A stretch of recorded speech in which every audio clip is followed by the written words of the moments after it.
মানুষ যখন আধুনিক হচ্ছে, উন্নত প্রযুক্তির দিকে দেশ যখন এগিয়ে চলছে, তখন পুরনো ব্যালট পেপার পদ্ধতিতে ভোট নেওয়ার দাবি তুলল একটি সংগঠন। বুধবার দুপুরে বালুরঘাটে এই ইস্যুতে প্রতিবাদ মিছিল করল ভারত মুক্তি মোর্চা। পরে জেলা প্রশাসনিক ভবন চত্বরে বিক্ষোভ প্রদর্শন করেন তারা। ভারত মুক্তি মোর্চার কর্মসূচিকে কেন্দ্র করে কোনো রকম অপ্রীতিকর ঘটনা যাতে না ঘটে, তার জন্য বিশাল পুলিশ মোতায়েন ছিল বালুরঘাট জেলা প্রশাসনিক ভবন চত্বরে।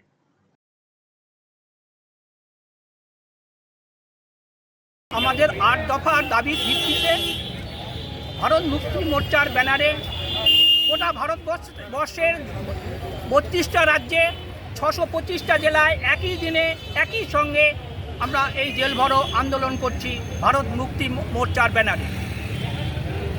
আমাদের দাবিগুলো: ভারতীয় গণতন্ত্রকে বাঁচাতে ইভিএম অপসারণ করা উচিত এবং সমস্ত নির্বাচন ব্যালট পেপারের ব্যবহার করে পরিচালনা করা উচিত।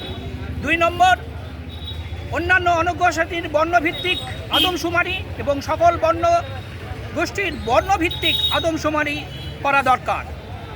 ৩ নম্বর, আরএসএস এবং বিজেপি কর্তৃক আদিবাসী বহুজন মহাপুরুষদের চরম অবমাননার প্রতিবাদে আজকে আমাদের জেল ভরো আন্দোলন।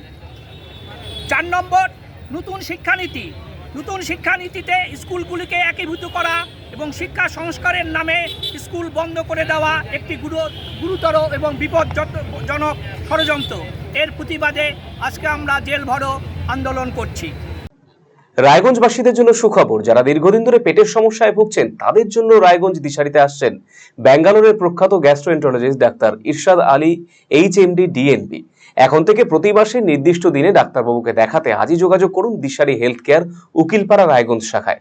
যোগাযোগ করুন 7477785509 এই নম্বরে এবং 7477785512 এই নম্বরে।